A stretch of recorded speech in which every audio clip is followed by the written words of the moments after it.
Please stand for the Pledge of Allegiance. I pledge allegiance to the flag of the United States of America and to the republic for which it stands, one nation, under God, indivisible, with liberty and justice for all. Please remain standing for a moment of silent prayer for our servicemen and women throughout the world and for all those who have passed away in our community.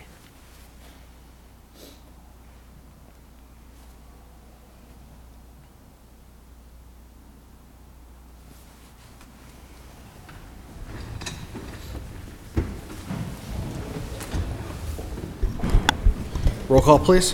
Mr. Perry? Mr. Donahue? Here. Attorney Dempsey? Here. Mr. Gahn? Here. Mr. Rogan? Here. Please dispense with the reading of the minutes. Third order 3A, minutes of the regular meeting of the Ethics Board held October 10th, 2019. 3B, minutes of the Scranton-Lackawanna Health and Welfare Authority meeting held June 20th, 2019. 3C, tax assessor's report for hearing date to be held November 6, 2019. 3D, tax assessor's results report for hearing date held October 23, 2019. 3E, single tax office city funds distributed comparison report 2018-2019 year to date, October 31st, 2019. 3F, quarterly minutes of the Shade Tree Commission meeting held April 9, 2019. Are there any comments on any of the third order items? If not, received and filed. I'd like to make a motion to appoint Councilman Donahue as temporary chairperson for the Committee on Public Safety. Is there a second? Second. All those in favor signify by saying aye. Aye. Opposed? The ayes have it, and so moved. Do any council members have announcements at this time? Yes, I just have one. The City of Scranton is preparing their 5-year consolidated plan, annual action plan, and its analysis of impediments to fair housing choice. As part of the planning process, the city is conducting a survey to identify residents' needs in the community and ideas on what city residents would like to see funds used for. Please take a few minutes and complete the survey, which can be found at the top of the city's website, scrantonpa.gov. We have two announcements. City Hall will be closed tomorrow, Tuesday, November 5th, in observation of Election Day. The city DPW will be off, and garbage and blue recycling collection will be a day behind. Parking meters and kiosk zones downtown will be free on Tuesday. Also, City Hall will be closed on Monday, November 11th, in observation of Veterans Day. The city DPW will be off, and garbage and red recycling containers will be a day behind. There will be no city council meeting on the 11th. The next council meeting will be held Monday, November 18th. Does anyone else have any announcements? Fourth order, citizens' participation. Our first speaker tonight is Joan Hodowanitz.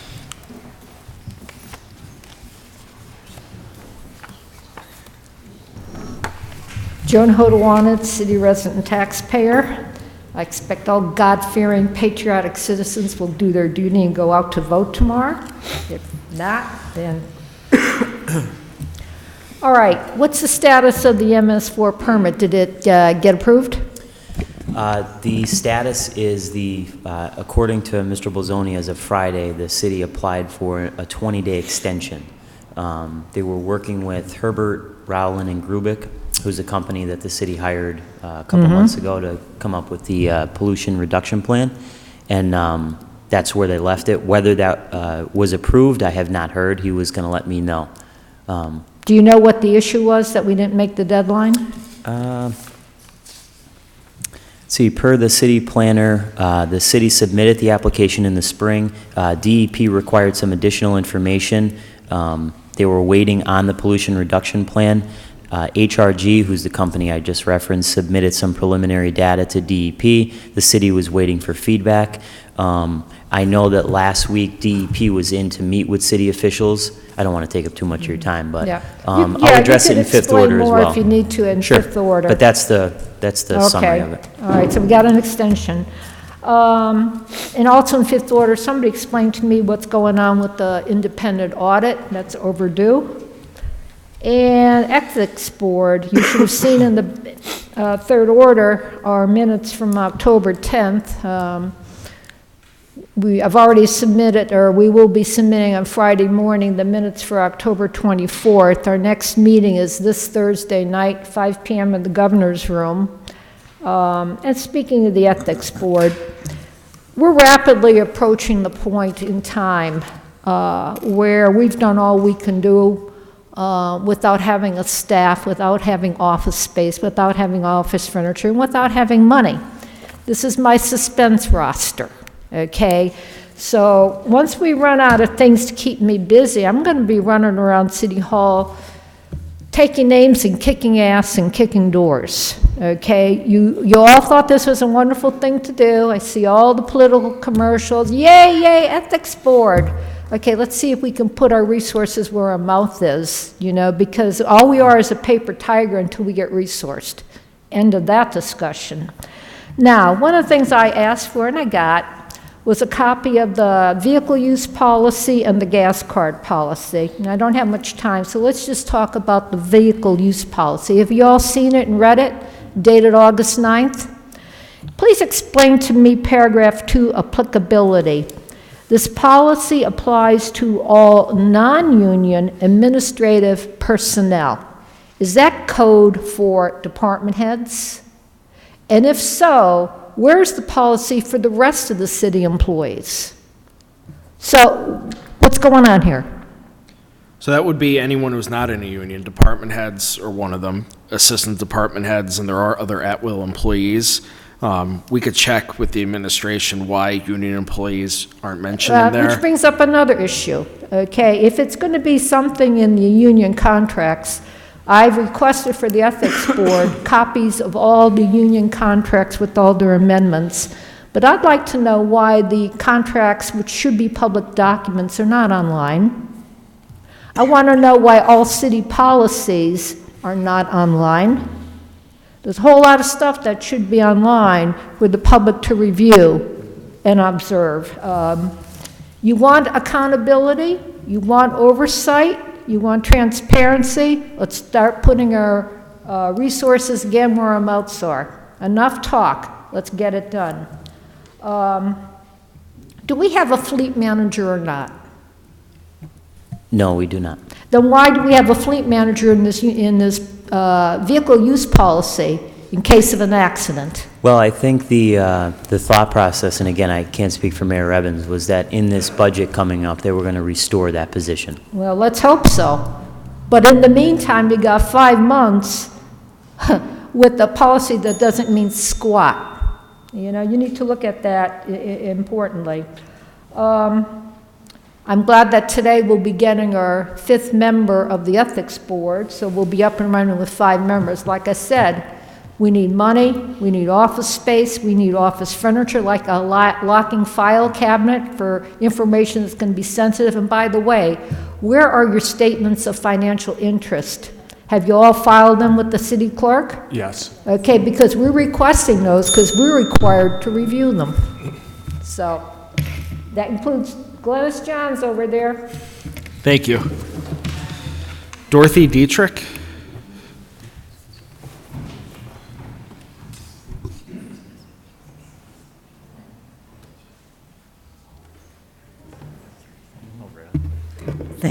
Thank you for hearing me today.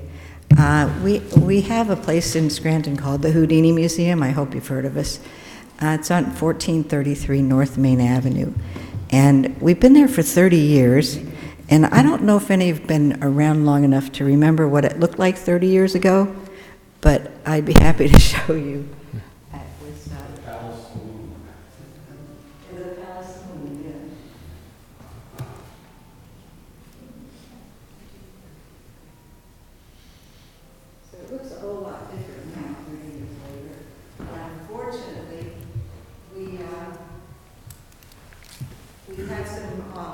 Bad weather in the last several months, and the roof is leaking. In the top part of the building, there are 3 dormers, and those apparently are vulnerable.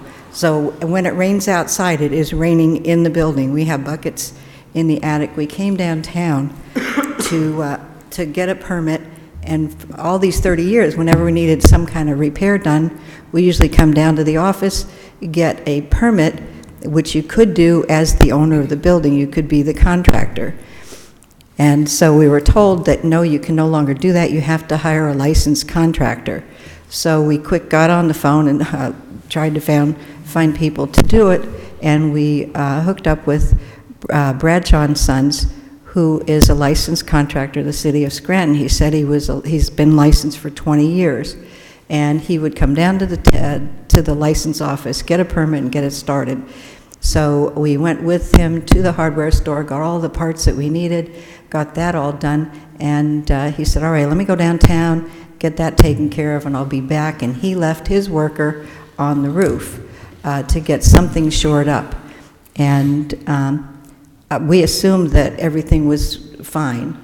It turns out that we didn't realize it, but the city of Scranton, I guess Tammy Lynn, came and put a stop order on the job, and we had no idea that happened. One of the workers saw it and took it off, but they were told that they have to stop working, just shore up what you're doing, and you have to be gone. And so we had no idea that actually happened. So he said, well, I'll be back tomorrow. I have to leave today, I'll be back tomorrow. So tomorrow, he didn't show up, and we thought, all right, let's go downtown and see what's going on. And maybe he didn't apply for a permit. So we came down to the office and said, we don't know what to do. Can you help us? And the woman behind the desk, I don't know who she was. She had long brown hair. She said, no, he didn't come in. No, not today. No, I was here the whole day. No. And I thought, okay, so this guy lied to us.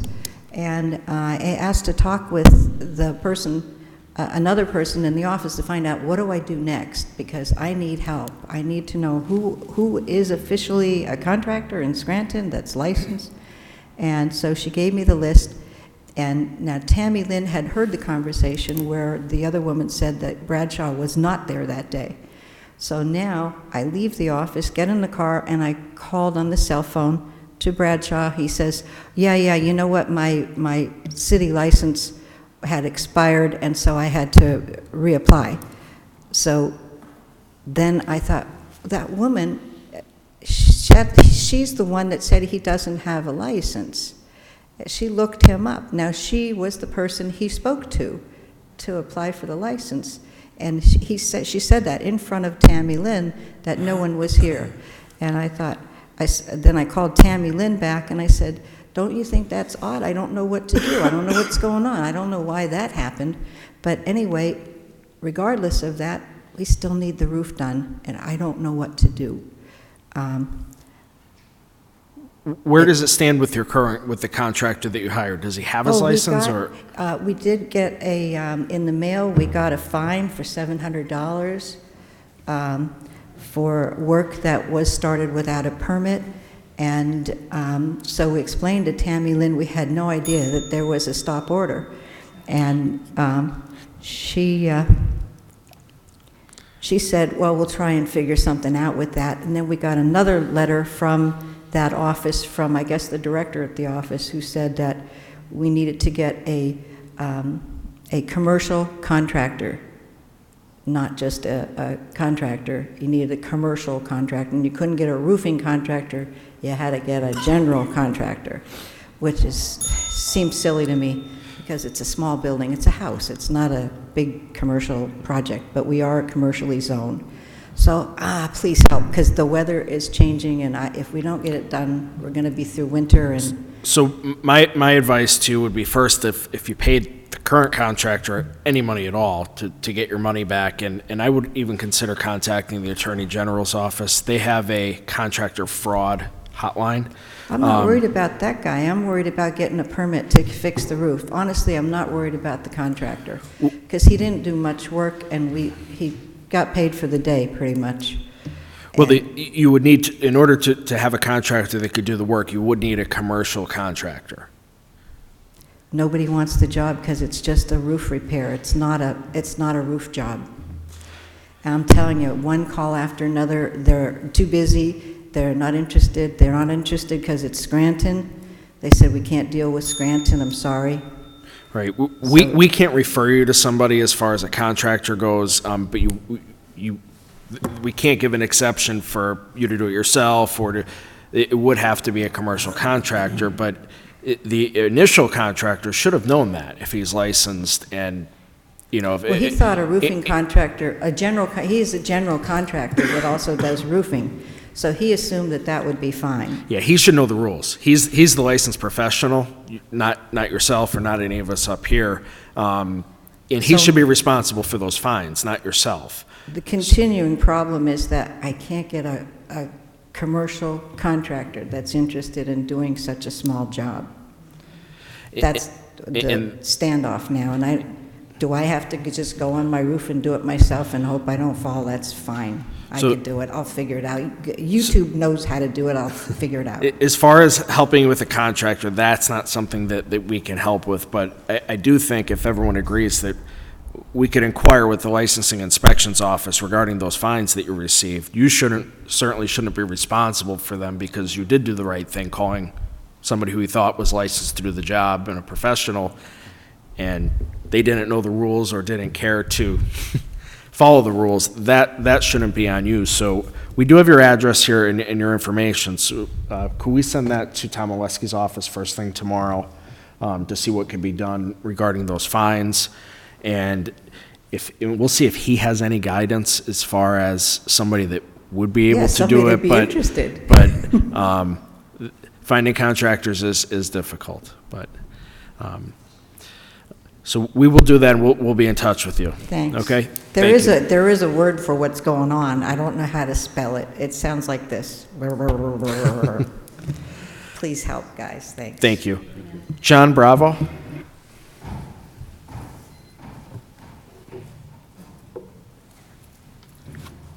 I'm also with the Houdini Museum. I'm one of the owners. However, I'm the one that has done all the contracting for the building for 30 years. When I first came here, I came from New Jersey, we moved, and we bought the building, as you see. There was a gentleman here by the name of Emil who was in charge of permits. I don't know if any of you know who he was. I explained to them that in New Jersey, I had built buildings with my father from the ground up. So he gave me full contractor capability.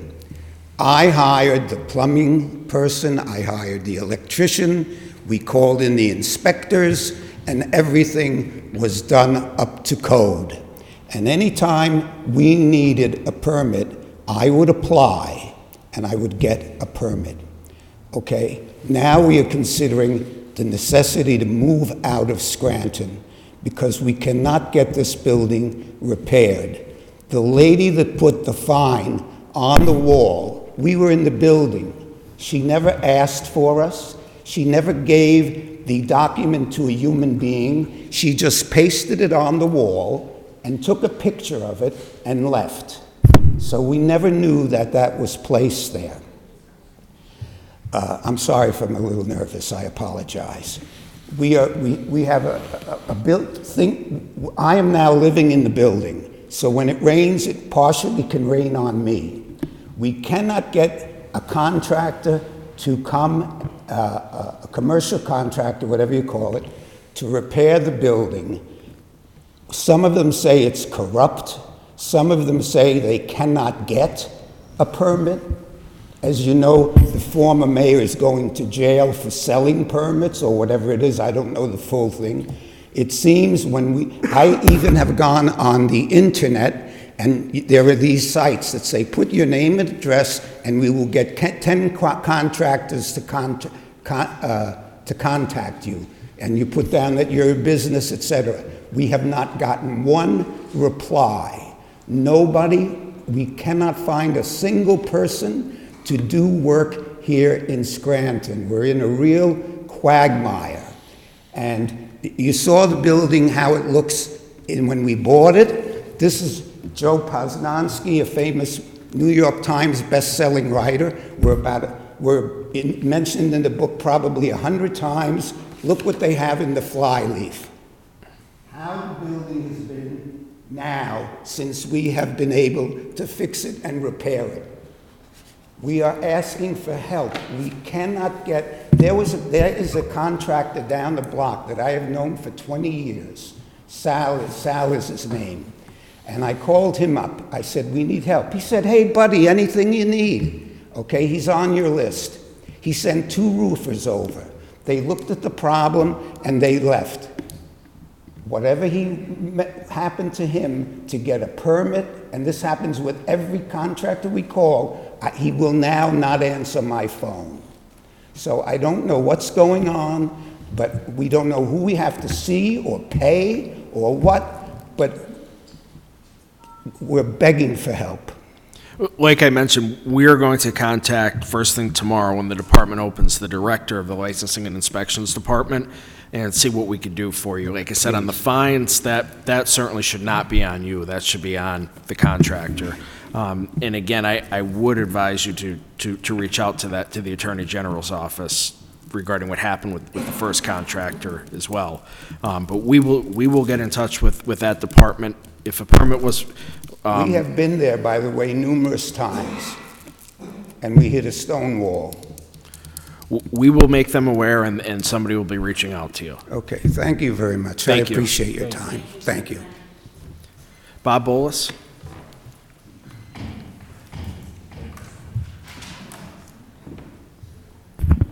Evening, Council. Bob Wallace, Scranton. One thing I like to bring out, you guys are legislators, not investigators.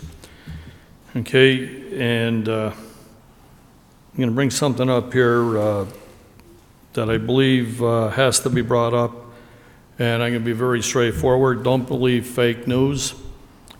I can run as mayor in Scranton. At age 70, my record is being expunged and allows me to run and take the seat as mayor.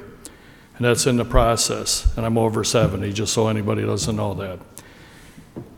And people could write in Bob Bola since I've been forced to a write-in campaign.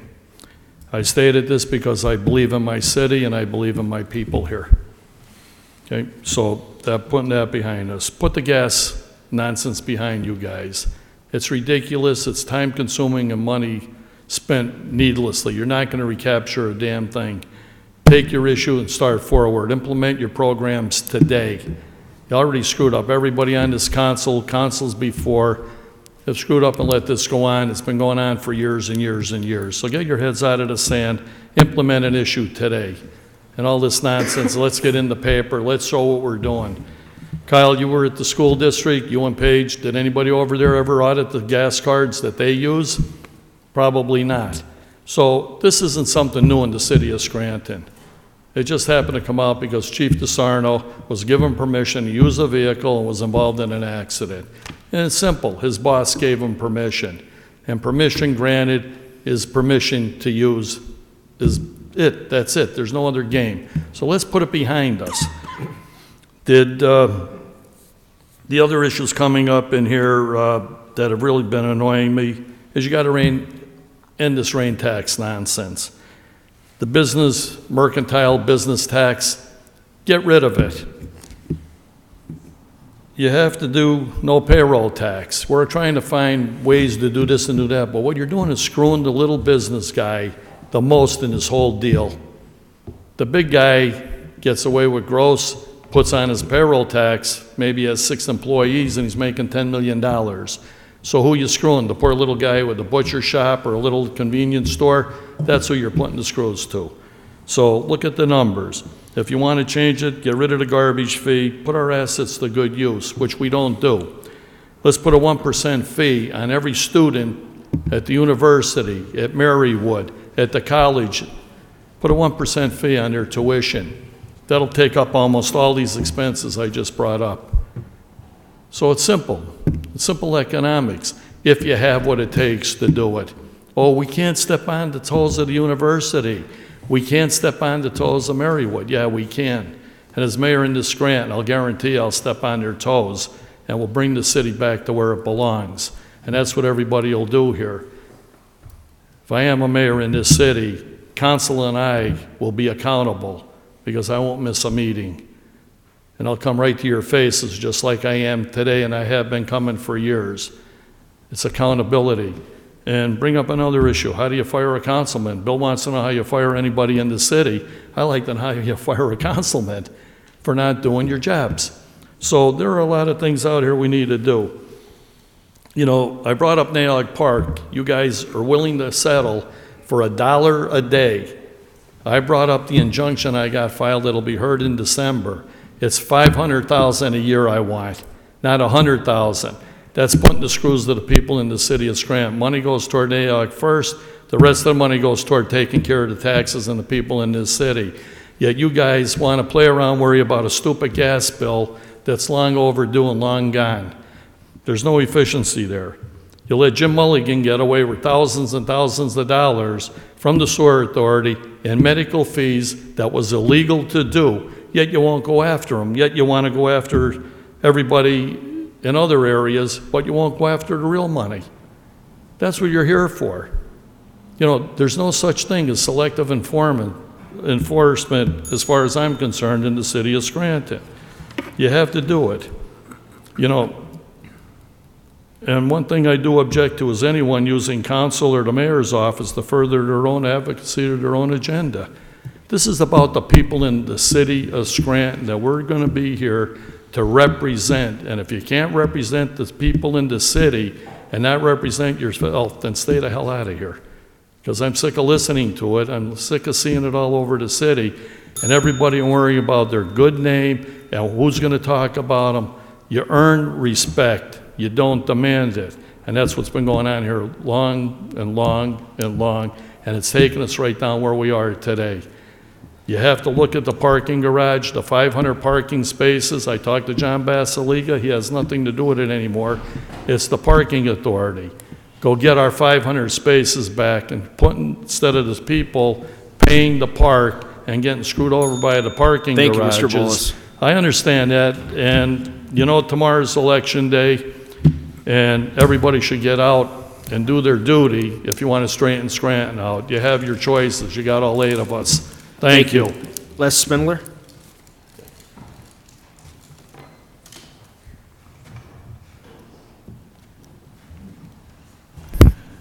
Good evening, Council. Les Spindler, city resident, homeowner, taxpayer. You know, it's a shame what's going on in this city. People can't get help. I talked about the woman on Harrison Avenue last week that couldn't get permits because she didn't fill out the stupid rental registration form. Now, these poor people, they're trying to get help, and they can't get help. This city, they want to chase people out of the city rather than help them. It's ridiculous. I don't know why they even have to get a contractor. If they can hire somebody that can do the work, they should be able to get that person. It's ridiculous how this city doesn't want to help anybody that works in the city. That's why the city's in the shape it's in. We can't get any help. It's ridiculous. And speaking about that woman on Harrison Avenue, Councilman Rogan, do you have any plans to amend that rental registration ordinance so people like me and that woman don't have to fill out that silly form? You're exempt from the law, as you brought up. Yeah, but they shouldn't have to fill the form out. But how else is the city going to know that property is owner occupied unless the owner states? They're mailing that form to me. That's how they know it's occupied. But not owner occupied. I'm living there. Owner-occupied rentals are exempt, but the form still needs to be filled out. Well, as I said, it's going right in the garbage anymore when I get it. I'm not filling it out. It's a waste of money putting postage on that to mail it to me. That, again, we're wasting time, wasting money. The city doesn't know how to do anything right. And you people are part of the problem. Because you don't want to do anything to help the taxpayers. Bob Bolitz comes here week after week with good ideas. Do you plan on doing anything with the Geisinger situation? That's the Recreation Authority made that. That's not going to come before City Council. Well, you have the authority to do something about it. No, we don't.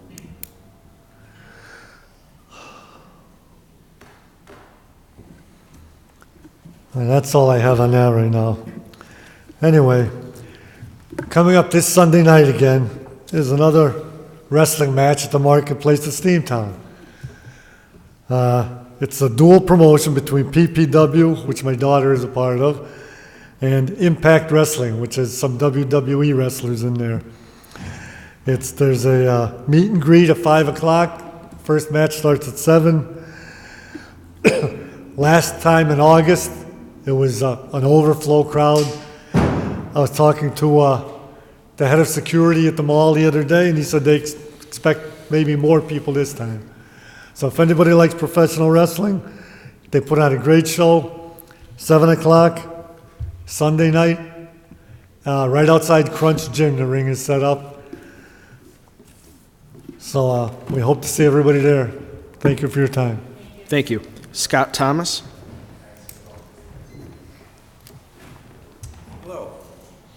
My name is Scott Thomas, and I am the Chief Executive Officer of the Scranton Public Library. And I just want to talk about our situation at our branch in Greenridge, Nancy K. Holmes branch.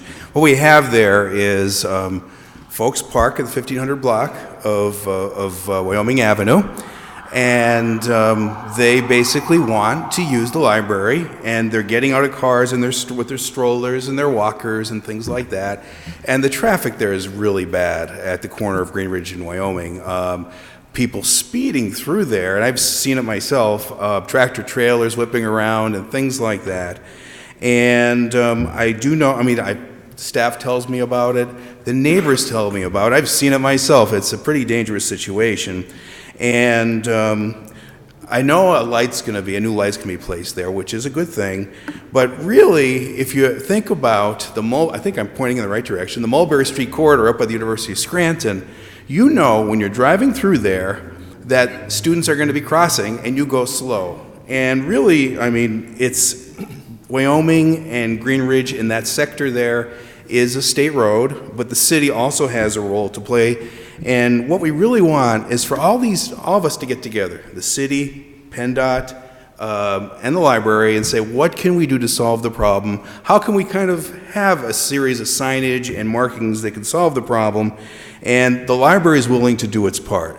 We know this stuff isn't going to be handed to us. We can write grants and we can do things like that. We just have to be kind of led in the right direction. Who do we talk to? Where do we go? I don't have any expertise in signage and traffic control, so where do we get that? And we're willing to do it. I must say that I've suffered a lot of unanswered emails and passing of bucks, but Mr. Gahn and Ms. Dempsey have been very helpful, and I appreciate that. Finally found someone at PennDOT who replied to some of my emails. We're looking for someone in the city who has this expertise who can help us, and that has been difficult to find. Now, the library is a tax-supported institution, and we take that very seriously, and we want to help people. So it's disheartening when we work with other tax-supported entities and we can't get anything done.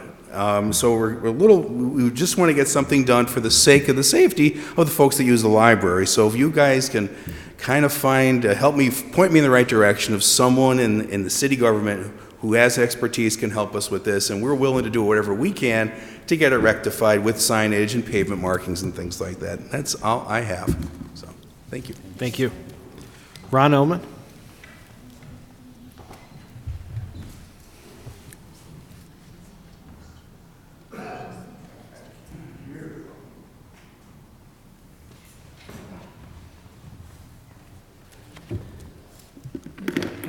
Hello, Council.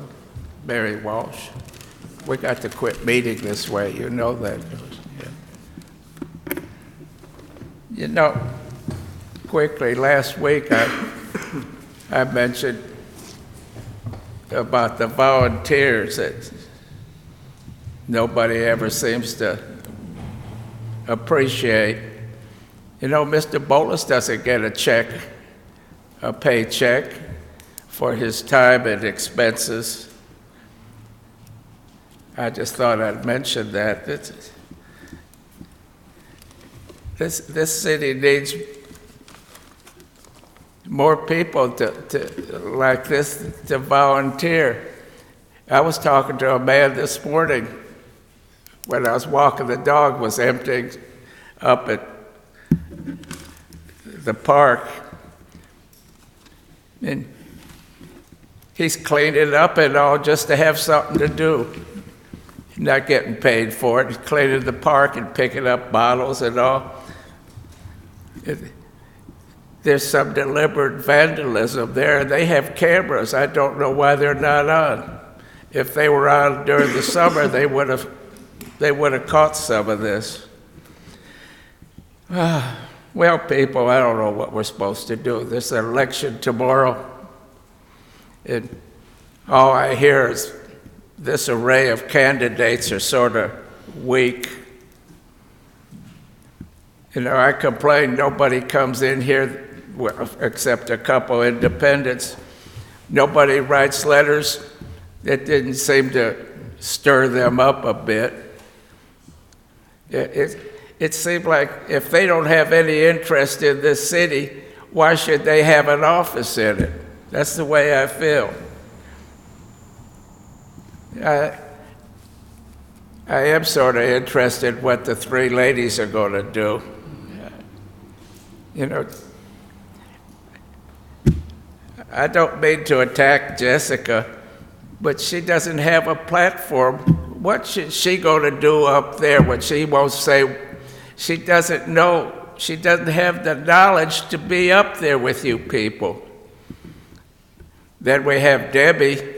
She's got a lot of baggage, but she wants to have a reassessment. That's all we need at this time. And then the carpetbagger Paige. She is such an extreme leftist with her views of taking Scranton. She makes Sheridan and his boys look like a normal bunch, I'll tell you. She needs to find some crime-ridden, drug-infested Mr. Rogan, can I just make a comment? sanctuary city. Excuse me, Mr. Allman. Hey, Mr. Rogan, with all due respect. if you shut me up, I'll be across the street. I just want to make one point, Mr. Rogan, with all due respect. This isn't Mr. Allman's political hour with his political commentary. It's a council meeting. Please.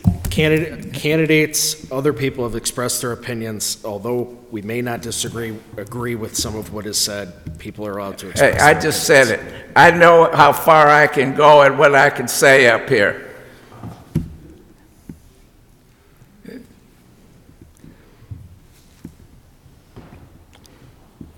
All right, I'll get off Jessica's back for you. Do you feel better? You know, you wonder why some of the people seem to have semi-attacks on you. You take the wrong side sometimes. You know, there's something, you know what it's like to sit out here for 15 minutes while you read stuff? There ought to be a time limit on you. Mr. Allman, what There's I was nothing simply more saying boring is this than council listen to meeting you is not read supposed to be pages about and political pages and campaigns. pages of nonsense that City goes in business one and ear agenda out the items, other. not political Hey, commentary. don't take my 5 minutes. When I sit down, you can have all the diarrhea in the mouth you want. I just hope tomorrow more than 8,000 or 10,000 people turn out. You need to get off your bar stools and TV sets and vote, because 2,000 or 3,000 or 4,000 people can take an office. It should be a better turnout for something so important at this time. Thank you, Mr. Allman. Thank you. Marie Schumacher?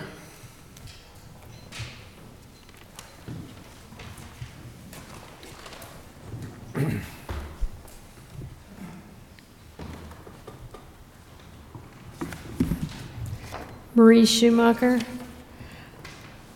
First, quickly, and first only because it's a resolution, but I strongly believe that the proposed contract with ICIT, I don't know if how to pronounce it actually, for downtown connectivity plan in 5F should be tabled until January 2020, and the new mayor and council are in place.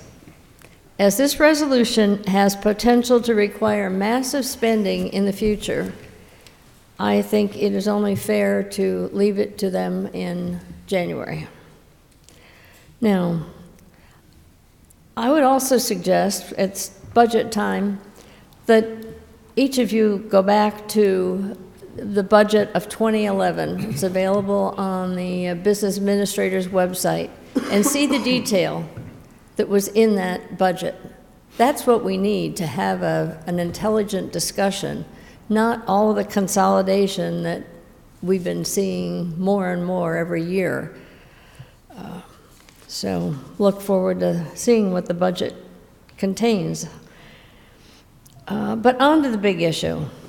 Tomorrow, citizens are going to be asked to vote for their preference as to whether or not the business mercantile tax should be replaced by a payroll tax. Last week, I received a yes when I asked about whether the payroll tax would apply to nonprofits. The payroll tax article in yesterday's Times Tribune stated nonprofits would continue to be exempt. I pulled the legislation, and my reading of the actual legislation made me extremely happy and content, as in addition to being fairer than the mercantile tax, it will require a hub test to determine which nonprofits are and are not institutions of purely public charity. For too long, closer to 2 decades actually, than not, this endeavor has been included in every recovery plan, but never executed. The actual legislation dictates Chapter 3 of the Local Tax Enabling Act shall apply. That section applies solely to second-class cities and for payroll. And tax purposes rate it, make a distinction between the institutions of purely public charity and those that do not meet the standards of that law or act. So the hub test will have to be done, and I hope to see it shortly on the authority for doing that on the agenda very soon. Okay, now, would you, in fifth order, if anybody would be kind enough to explain why you took that Fox Rothschild contract award off, tabled it for a week, and then it passed right through without any comment. I'd like to know what you learned during that week that made you all support that particular piece of legislation. Now, on to the overtime unit. I went back and checked. If you recall, maybe you don't, but back in 2015, we were told that, well, the mayor negotiated a new contract that runs through 2021, I believe, and it said police officers would double their pension contributions to 6%. I believe that happened. The department would restructure ranked officers and adjust the pay scale. Those changes would cut back on overtime costs by almost $400. I'll stop there, because going back to 2010, I don't see where we're saving $400,000. And I think, I believe there were other items in that contract. And I believe that it would be a wonderful job for our intern from the university to take that task on of going back, reading that contract, see how it changed, and then seeing how the compliance has been over these years. We're almost finished with 2019. But I'll just read you. 2010, the overtime was $79,652. I won't read the cents. There were 146 police officers. May I finish the list? Quickly, please. Okay.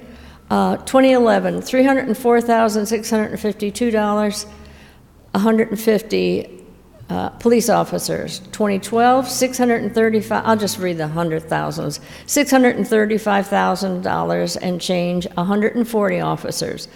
2013 and 2014 had 142 officers. Overtime in 2013 was $721,000. In 2014 was $892,000. 2015 through the present year, I had 143 police officers, and the overtime was 609,000, 500,000, 702,000. 2018 is not available because we have not had an audit, so we can't get the, and 2019 looks as though it's going to be about $880,000. So I would like to know where those savings are that we were promised. I don't think they're being delivered. Thank you. Is there anyone else who would like to address council?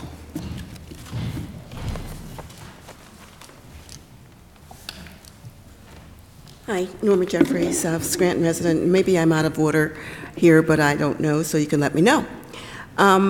Last week when you read about the, guess I got to put my glasses on, about the reading of the resolution and ordinances and its consideration for the Committee on Finance, and it went through from A, B, C, D, E, and F. And I read them after I got home last week, and there's a lot of money that's being put out on those resolutions, so it's a final resolution tonight.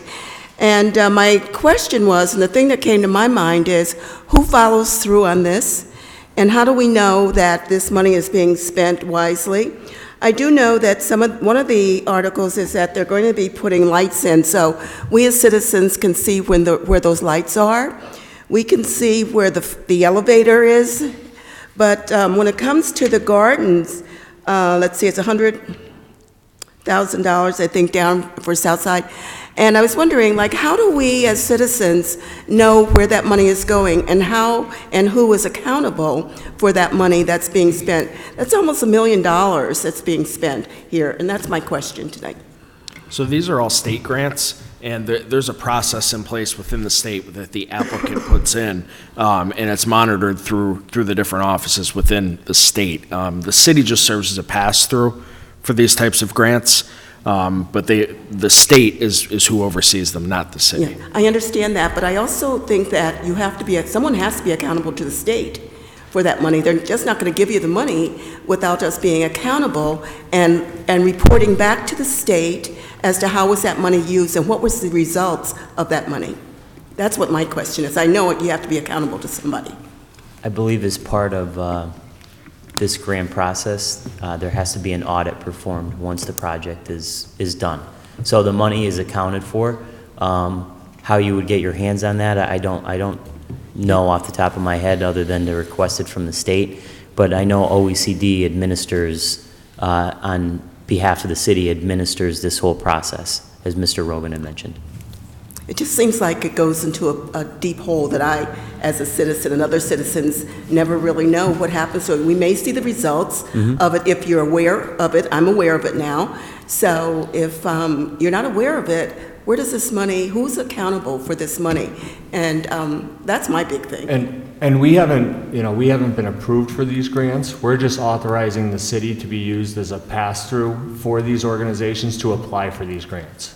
So these grants haven't actually been given out yet. We're just approving that the city be used as a pass-through to apply for the grants. Okay, so at what point do we know if the grants were granted to the city of Scranton? Usually the governor's office makes an announcement on the LSA grants after the process. I'm sure there's an application deadline, a review process, and then usually I believe sometime in the spring is when the summer is when the LSA grants are then approved. So then they'll announce it somewhere. Somewhere. So yeah. And I'm sure we'll get notification what was approved, and they might approve a grant for just looking at 7A here, it's for $200,000. They might only get half of that. They only might get approved for half of that. I sit here and I go home and I read these things and I think, this is a lot of money that is passing through, and it just makes me wonder who is accountable for this money. And, I just have a lot of questions about it. So I know it's up for final resolution tonight, and I don't know if that's... And we're just approving it for the city to be used as a pass-through to actually apply for the grant. We weren't actually given the money. So These organizations aren't given the money yet. Okay, so I'll put this in my folder where I have all my other folders, and I'll be back in 6 months to say what happened. Okay? That's Thank all I you. have. Is there anyone else? Council members, Jerry Healy, property owner, and a person who was exempt from the local service tax. I mentioned this about 5 or 6 months ago. I came back, and none of you were aware, nobody was aware that $5 out of everybody's pocket that goes for local service, like snow plows and all that, school district gets it. For what? Well, I said, wait, instead of getting my total refund, they kept $5. The tax collector says, well, the school district gets it. I go, why? I don't know. They just get it. I came here, you didn't know anything about it. Nobody knew anything about it. So they said to research it. Came back a couple of weeks later, said, you go to the school district and do our jobs and get your $5. I went up there and they says, what are you talking about? Your kids went to school here. Get out of here. Yeah, exact words. Twice they did that. I come back here again.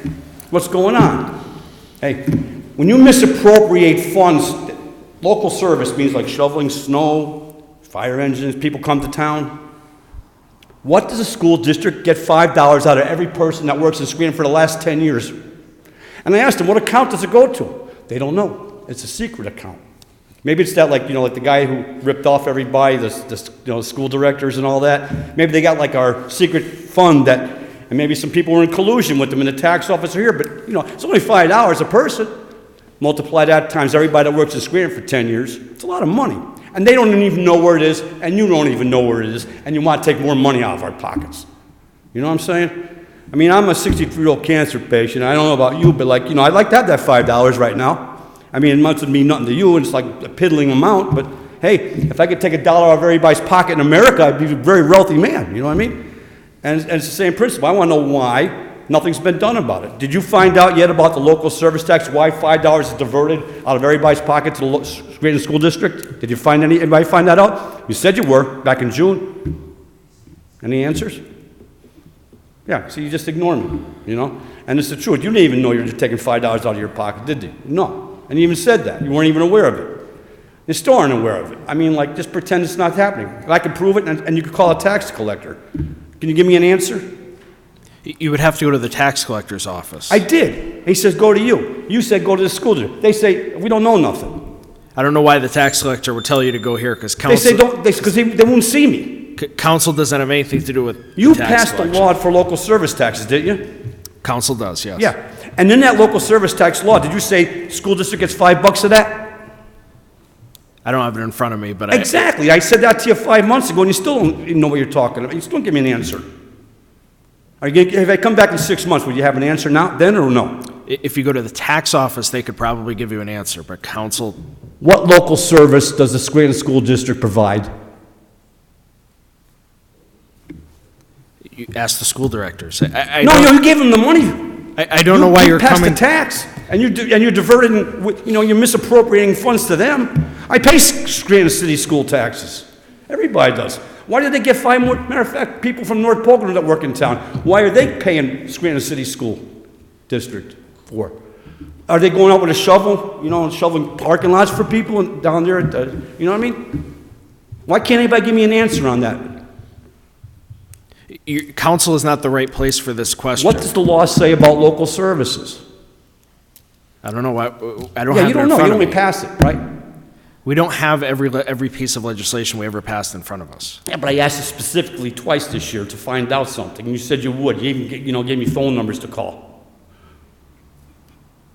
I mean, could you give me the phone numbers of DePasquale and maybe the FBI or somebody, so maybe they can look into it a little bit better? Because, hey, somebody probably stood there and said, how come these guys getting his car fixed down the garage all the time for nothing, Hey, shut up. He's a good director, Yeah, I don't want to. Like I said, can I have the phone numbers for the FBI and the state investigators so that I could ask them to help find out why money is being misappropriated to the Scranton School District that's supposed to be used for salting our roads, shoveling our sidewalks, plowing?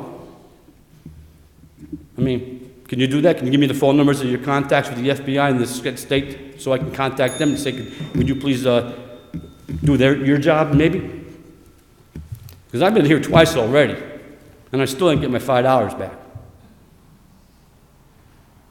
And what are you looking at me like I'm crazy for? The council does not issue tax refunds. The tax office handles Well, this who issue. do I go to get my $5 back? You made the tax, and if I'm supposed to get, I'm exempt, I'm supposed to get it all back, right? You would want to go to the single tax office. I did. And they said you can't get it. The single tax office handles collections. Council cannot issue anyone a tax refund. Okay, well, why are they giving out the money to the school district? For local services. Again, I would encourage you to contact the tax office for an answer. How many times do I do? After the 10th time, I'll document each time I go. Then when will it take for you to do something about it? We don't, the tax collector doesn't answer to us. I know, but you wrote the law. Your time is up. Yeah. Is there anyone else?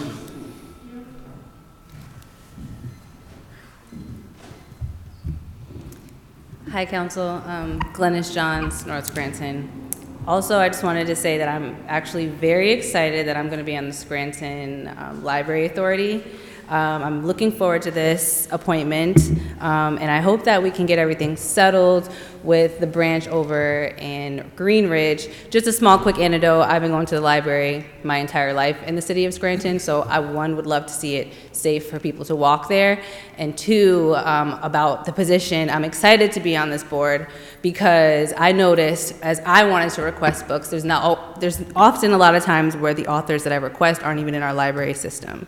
Luckily, we have some really great resource librarians that often order, if they can, the books that I'm looking to see. So I'm really excited to add a lot of authors of color, disabled authors, authors that talk about different things that we don't always see in our library. So that is something that I'm looking forward to helping to address. This is one of my favorite days to come to council right before elections. I'm sure this is probably your least favorite day, but I just want to say that there are some really great candidates out there that are running, and I'm hoping to see some change in the city.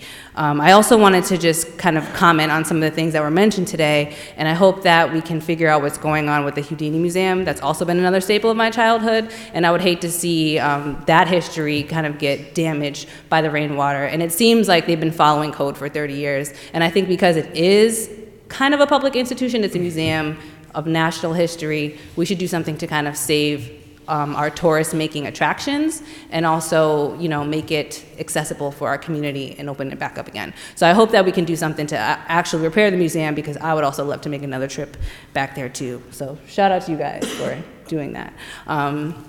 Yeah, those are pretty much the main things I wanted to say. I just want to say thank you for this position. I'm super excited.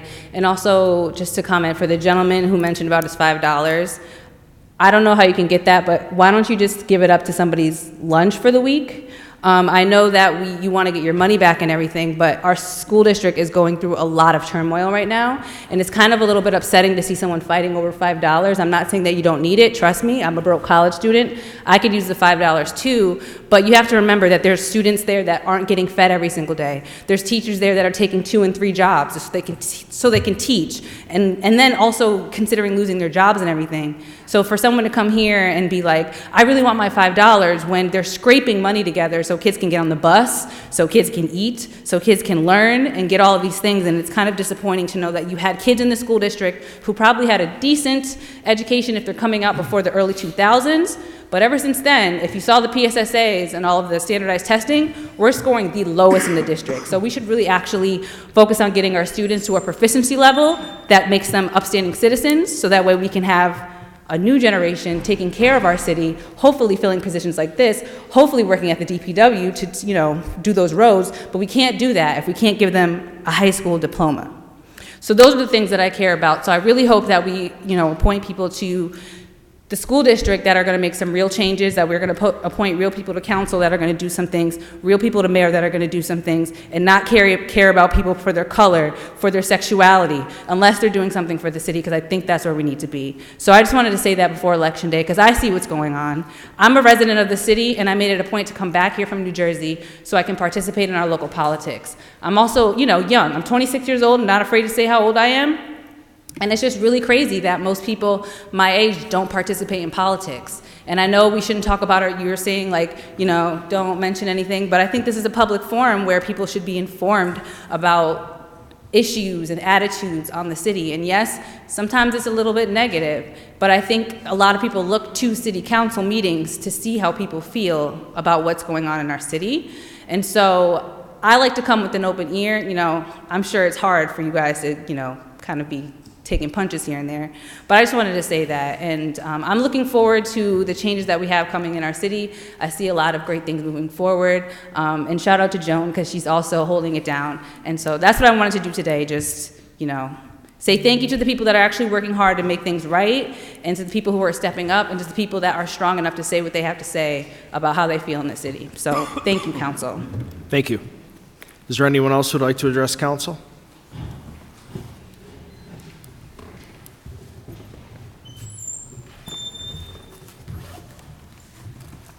Good evening, Council. Dave Dobson, resident, taxpayer. I'd like to speak about 7A and 7B.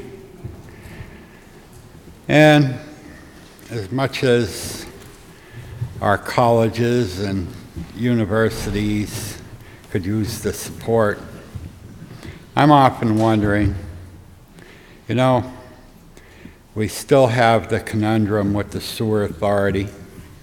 3 years nearly to the day later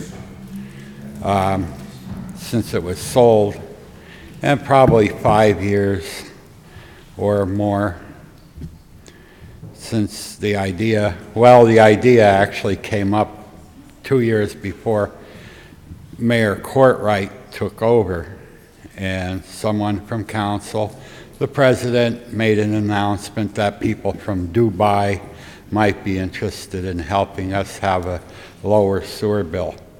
Now, these institutions contributed to Henry Amoroso coming into town. Now, some people thought he was a godsend. I considered him tantamount to a crocodile in my swimming pool. Okay? He was just a lobbyist, and he just twisted things his way. By the way, he was, one of his references was Newark, New Jersey. I don't know if you watch the news very much. I'm a kind of a news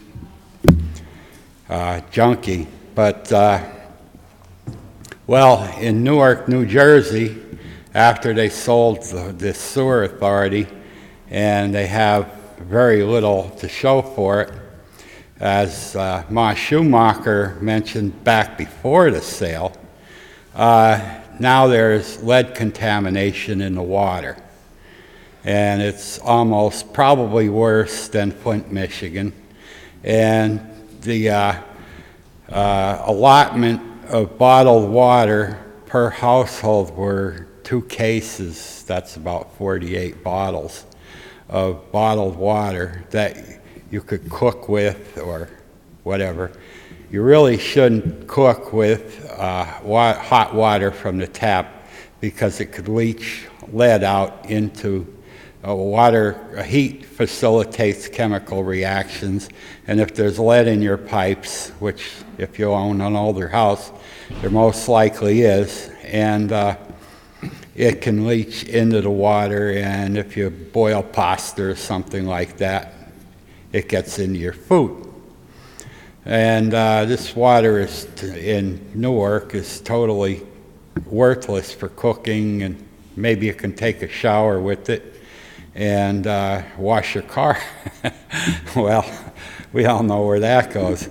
But, you know, $100,000 towards Henry Amoroso was a great investment if you stand to get $303,000 back. And I don't want to complain that heavily, but it's all too often. I mean, I voted for Mayor Courtwright in the first place because he was against the sale of the sewer plant. And then Mr. Amoroso rushes into the rescue, and we got a 180. And furthermore, American Anglian, which was under Mayor Doherty's administration, was just a subsidiary of PA American Water. and we wound up paying back $5 million to them, and because they mismanaged the plant, we got fined $2 million, and because the sewer water, the discharge water wasn't up to par. And I'm often wondering if some of these grants, now we're applying for a grant for Connells Park, and I'm all for it, but I'm often wondering if some of these grants couldn't go to renovating the pool, which I also disagree with you on the splash park. I totally disagree on the splash park. And furthermore, a little food for thought, out in the country with volunteer fire companies, you can volunteer and they'll take you in and they will train you and they will equip you, but you sign off to at least replacing the money if you don't fulfill your commitment because of your own capricious ideas, like you wanted to be a firefighter. So the thing is, we could train school students to be lifeguards, and let's get a program, and that was recommended 5 years ago. That's the problem. We deal with so many crises in this town that nothing ever gets done in the little tiny areas that really would be a benefit. Thank you, and have a good night. Thank you. Is there anyone else who would like to address council? Fifth order, 5A motions. Mr. Donahue, any motions or comments? Yes, just quickly, I just want to pass along some complaints I received this week. I'm going to pass these along to the Licensing and Inspections Department. The first one's at, the address is 2208 Prospect Avenue. A neighbor has called multiple times to complain about multiple cars in the backyard. Grass is only being cut once per year. The neighbor, like I said, the neighbor has called multiple times and has been told the complaint was with the magistrate. So could we ask Lips for a status update on that property? Also, 1121, 1123 Stafford Avenue. I received complaints from multiple neighbors. Neighbors stated that the property is owned by the city but is never maintained. So can we check with Lips to see if the property is owned by the city? Is it on a demolition list? And if so, is there an estimated timetable for when it will be demoed? And the last property is 623 Crown Avenue. Neighbors have complained multiple times about water runoff disturbing their property. That's on a part of Crown Avenue where there's retaining walls in the front and water runoff is really bad there. They have called Lips to complain multiple times, so can we also request an update from Lips to see if anything has been done regarding this issue? And I'd also like to just bring up the referendum that's going to be on the ballot to allow the school district to consider the conversion from a business privilege mercantile tax to a payroll prep tax. I urge everyone to vote in favor of it. It's a more modern tax that allows for more organic growth. It's more fairly distributed. And it's the business privilege and mercantile has just been pushing businesses out of the city for way too long. So I do urge everyone to vote for it, and that's all I have tonight. Thank you. Attorney Dempsey, any motions or comments? Yes, thank you, Mr. Rogan. Let me start with a quick reminder going forward. We do have our rules of council, and under Article 5, it explicitly states that no person, including members of council, shall use their time during citizens' participation to personally insult or to attack any individual. Name-calling, profanity, racial or ethnic slurs, or any other behavior that is inconsistent with the purpose and intent of conducting official business shall not be permitted. We were a little bit more liberal tonight than I would have liked to have seen. I would like to say henceforth going forward, hopefully we'll enact that a little bit more. It's just not consistent with our purpose here, and it's not consistent with our rules, and I don't think it serves any legitimate business purpose. To the people who came here from the Houdini Museum, thank you for your time. I sympathize with what you're going through. I'm hopeful that the connection we attempt to make with licensing and inspection tomorrow will be assistive to you. I do want to let you know that in our caucus this evening, we were actually dealing with a consultant regarding trying to make that system work better, more automated, and more up to date. I'm hopeful going forward in the future, after that consultant comes in, these problems will decrease substantially. I was away for a few weeks visiting my daughter, and I do have a couple more comments than usual, if you can bear with me. I have been provided with a copy of the budget that was provided to the Pennsylvania Economy League. I have not had a full opportunity to review that, but I will review it in detail before the meeting, which is in 2 weeks. I have talked to my council mates previous in caucus, and I would like to make a motion at this time that we send a letter to Mr. Bolzoni asking him to set aside 2 hours to meet with council and answer our questions at a mutually convenient date and time and at least 10 days in advance of the budget vote. Is there a second? Second. On the question? All those in favor signify by saying aye. Aye. Opposed? The ayes have it and so moved. Thank you. The second thing, someone had mentioned the audit. I know that is a point of contention for many people, including me, to be quite frank. All I can say is I was given the same date and time that Mr. Donahue spoke of in the last week, which was 11/1/19. I do not have it in my hands as we sit here today. I will repeat the explanation that I was given, which is it was a new auditing company, and henceforth putting additional information in was taking more time. The only good news I can give you is if that explanation is true, which I have no reason to disbelieve it at this moment, next year, assuming we're using the same auditing company, I would hope we would not see this type of delay. I would like to briefly update people on the garbage delinquencies. As most people know, when I came in here, including my interview with council, I wanted to make that a top priority. There was an attempt during one of the meetings in the last couple weeks to introduce a letter. I'm not going to discuss anything confidential, but I think it's very fair for me to give an update regarding a meeting I participated in with both Mr. Bolzoni, the mayor, Solicitor Escrow, a representative of NRS, the city treasurer was there, I believe, and there may have been one other person. And it was a very good meeting where the city made its thoughts known to NRS. The gentleman from NRS was quite the gentleman. He accepted it and received it well. The one thing that came out of that meeting to me is actually twofold, I should say. The matter is now in the hands of lawyers who are going to deal with how to put this officially to an end. And it's also going to be a large chore for the IT department. I myself was somewhat surprised by the lack of automation. I had hoped, or I had assumed, that the city and the Treasury Department, in fact, were more automated than they really are. And I understand there is going to be a large transfer of information and or data that is going to take place. I am hopeful that can be done on a timely basis, although it did sound like it was a much larger project than even I had hoped. In following up on that, it is also our intent to issue an RFQ. I reviewed that today when I returned to my office. Solicitor Escrow had provided me a copy of that.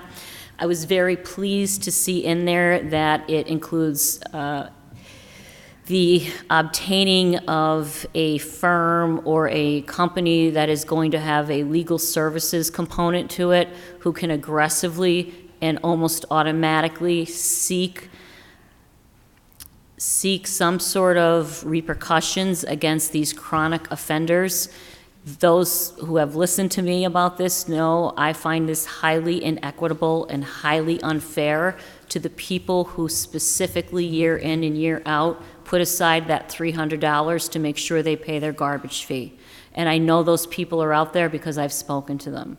And for the other people to just look at that fee and chronically not pay it is just inequitable to me, and I cannot stand for it much longer. So I'm hopeful that that RFQ will be sent out in the very, very near future. One of the other issues we're dealing with on this is we obviously cannot go without the monthly income that the trash delinquency revenues do bring in, so we're throwing that around as well. I did consider that a good meeting. I was happy to be at that table, and I will repeat that it is now, as far as I'm concerned, in the hands of the city solicitor and our IT department in order to make this transition as seamless as possible. Kathy, if you would, on my behalf, please, would you send a letter to the solicitor for the Scranton Civil Service Commission? I think it might be Paul Kelly, but I'm not quite sure, to be quite frank with you, to see when the last time our civil service rules were updated. I recently attended a legal seminar on this for one of my private clients regarding the same issue, and I was advised that these should be updated at least every 2 to 3 years. I was also advised that new regulations have come down as well, and going forward and making any additional hiring decisions, this is going to be very important for us. So I would just like to know if and when changes and/or amendments have been made. And contrary to what Mr. Bullis said, I'm going back to the gas cards because I was not here for 2 weeks, and I do have a couple things I'd like to say about them. What we know at the present time is that there is a complete lack of internal controls at multiple levels, which is concerning. I might even go so far as to call it carelessness, neglect, mismanagement, and clearly inattention. That having been said, I will say this, it may be a minority opinion at this time, I'm not sure. I do not have any proof as I sit here today that there is any criminal behavior. If the audit does come back and shows me otherwise, we're going to need to make difficult decisions, or the administration's going to need to make difficult decisions. That having been said, I did go back and watch the 2 meetings that I missed, and Mr. Rogan, I agree with you 100%. I, as well, am sick of hearing excuses from the Comptroller's office, and I've only been here 8 to 10 weeks. One of the excuses we were given is that the job was done away with, and it is no longer there, the job that was going to take care of this. I asked for a copy of that job description, and I actually have it here, and it's called a records coordinator, and that job had 3 typical examples of work: log all repairs, parts, and other expenses for city vehicles, file and distribute all approved vouchers and requisitions for processing, and answer telephone and route calls or messages. That is not enough of an excuse for me that there was no oversight on these gas cards. It's actually incredulous to me, to be quite frank, that that would be the excuse. In the private world that I work in, and I think most of us work in, if a job is done away with, the tasks are reassigned. People work harder, they stay later, they work longer, they put their nose to the ground, and they make sure that the job gets done. I really refuse to accept that as an excuse anymore. That having been said, I'm going to go back to what was one of my original opinions, and I think I voiced it to at least all of my council mates on at least one occasion. I am not sure that this audit is ever going to be able to fully prove to us, as much as I support it, and I do support it 100%, fully prove to us whether the gas cards were used for personal use. It may, and if it does, it does. But the one thing that can prove that to us is going to be my next motion, and that's going to be videotape evidence. What we have found out to date is that the purchases don't include VIN numbers, and in many instances don't include PIN numbers because the cards were being exchanged. So I think it is judicious at this point in time and very sensible to make the following motion, and that would be that our city council solicitor send letters within the next 7 business days to the 5 gas stations where there were house accounts or where there were city gas cards utilized to ask them to preserve any and all videotape evidence in the event it is needed for a future city council investigation. Is there a second? Second. On the question? All those in favor signify by saying aye. Aye. Opposed? The ayes have it, and so moved. Thank you. I would also like to say I agree with Mr. Donahue's comments made in the 1021 meeting that there's been a lot of rhetoric about this audit, including from me, but we're not getting there just yet. And I agree with you, Mr. Donahue. If it requires a special meeting, I will make myself available at any time and any place to make sure that this gets started. I would like to see this through to fruition, and I'm only going to be here 8 more weeks. I think in the RFP we got, they expect it will take 4 weeks. So again, I want the rhetoric to end on the audit, and I want the action to start. Joan, I want to thank you and the whole ethics board. I know this is not easy work. I read the minutes. There's a lot that goes into starting this. Granted, we had it in the past, but I think I should say recreating it. And not only the ethics board, but anyone and everyone who helps the city. Someone mentioned here today at the podium, someone was up picking up bottles at NAOG and picking up trash. Thank you. You're very passionate. People care. This city really does have super and great potential. We just all have to work together in order to get that far. Briefly, Mr. Donahue commented on this, the payroll tax, and I have been going to the PEL meetings with Mr. Donahue as much as I can with my work schedule, and in addition to the conversion to the payroll tax, they are recommending that and a debt management policy. I think Mr. Gaughan is working on trying to see what the status of that is. I have asked Mr. Bolzoni for a timeline because what I don't want to do is run up against the clock on this. There seems to be some sort of a precedent here that we go as far as we can to the timeline and then maybe need extensions. I'd rather be ahead of the game on this, to be quite frank. And he did tell me to go watch a video that he was in. I have watched that video. I do have further questions. I will talk to him about those tomorrow when I call him on a separate issue.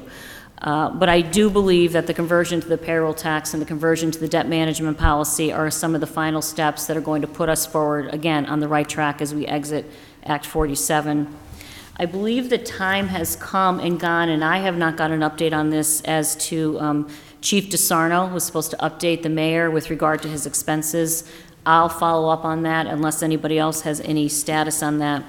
Mr. Thomas, thank you for coming. Yes, you and I have been in pretty much constant communication since I started here.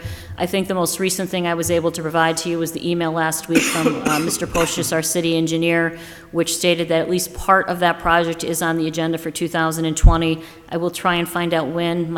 I anticipate it is not going to be the first quarter because of weather, and maybe Mr. Pocius can be of more assistance to you and I as we move forward. Marie, you spoke last week, or one of the last 2 weeks, and it was supported by Norman. And it was also spoken about tonight. I just want everyone to know that I couldn't agree any more about transparency. There's no reason the collective bargaining agreements aren't online. There's no reason the bids are not online. With regard to policies and handbooks, I'm a huge believer in them. It's what I do for a living. I'm an employment lawyer. I sent a sample handbook to the city solicitor, I think, within my first 2 weeks of starting the position. And with regard to policies, I'm willing and able to help with regard to those as well. It's actually what I do for a living. And I would just remind everyone that although we do have multiple collective bargaining agreements, we do also have something called management rights. And many of those things, including the vehicle policy that we spoke about this evening, personally, I don't see any reason why it could not be applied to collective bargaining agreements as well. Okay, I have one final motion. This is going back to our ethics board. We have been advised that the city has sent out the acknowledgement for our city employees to sign, that they have indeed received the ethics code, that they have read it, that they understand it, and that they agree to abide by it, which I am thrilled with. I would like to make a motion at this time that we send a letter to Solicitor Esper, who is our interim HR director, asking her to please advise us of the following. Number one, what is the established deadline for the employees to sign this acknowledgement? And number two, what action, if any, will the city take to enforce the signing of this document? And what actions and discipline, if any, will the city take against employees who may refuse to sign this document? Is there a second? Second. On the question? All those in favor signify by saying aye. Aye. Aye. Opposed? The ayes have it, and so moved. And again, I would clarify with regard to the collective bargaining agreements, if that is in fact an issue at all, Section 1E of the Ethics Code does say, in the event there is a conflict with existing labor rights, the statute or the CBA supersedes the ethics codes. To me, this is a non-issue. Mr. Gahan had asked over the last 2 weeks, and I think it's an excellent question, for a listing of the contracts. I would like to follow up on that as well, and I would be most interested in receiving these and reviewing them in detail. I, for one, and again, I only have about 8 weeks left here, am not ruling out a full forensic audit based on what we see with regard to those contracts. And we had one other issue regarding contracts, and I believe, I don't know who spoke about it, to be candid with you, but I was watching both the meetings, and it was in the past, I should say, previous councils had approved all contracts. And there seems to be a recommendation, I think by Mr. Bolzoni, that we return back to that. And I would just like to be clear that I am of the adamant opinion that that must be done in the future, and preferably January 1 of 2020. I think it also prevents the type of corruption that we recently saw, and it also adds an extra layer of checks and balances. And that is all I have. Thank you. Thank you. Mr. Gahn, any motions or comments? Yes, thank you. Last week I had mentioned that this week I would make a motion regarding having City Council and our clerk's office put any and all reports or communications from the mayor, department heads, and other interested parties, along with any communications from council to those parties, in our third order to be placed on our agenda. I did bring this up again in the caucus earlier tonight, and we do, after discussing this, want to iron a few things out, but just as a matter of transparency, and I know I've talked about this before, it's just my belief that any communication we get from the mayor, department head, any interested parties that we would discuss up here that would be a public document really should be placed in third order for the public to see. Third order literally states reports and communications from the mayor and heads of departments and interested parties in city clerk's notes. So for one example I gave to my colleagues tonight is we received information this afternoon from the mayor on agenda items. So that should be automatically placed in third order then for next week so that people can view it and see what the mayor has to say, because there's really good information there and it would make people more knowledgeable about and council people more knowledgeable about the legislation. So again, hopefully we can iron out some concerns that were brought up about that, but I hope to make the motion before the end of the year. On the gas card issue, Mr. Gallagher, the DPW director, did respond to our questions, which I appreciated. There was one question that council had posed regarding unusually high gas card usage on 2 different occasions using one employee's PIN number or card. Mr. Gallagher responded by saying that the garbage truck fill-ups were on both dates. There was either an issue with the pump system at DPW, or they did not get delivery of fuel at DPW. So I appreciate that response, but as we discussed in caucus, and there was unanimous agreement that I at this time would like to make a motion that we request from Mr. Gallagher or whoever the appropriate department head would be, that we receive actual backup verification, whether it's receipts or any other type of information to verify that claim. Second. On the question? All those in favor signify by saying aye. Aye. Aye. Opposed? The ayes have it and so moved. Also, it was discussed, and again, there was unanimous agreement in the caucus that at this point, rather than continue to go back and forth with questions, I believe Mr. Gallagher provided a decent amount in writing, that we ask for a caucus with Mr. Gallagher to go over some of these lingering questions and some other issues that we have, including the gas card. So at this time, I'd like to make a motion to request the DPW director, Mr. Gallagher, to come and meet with City Council. Second. On the question?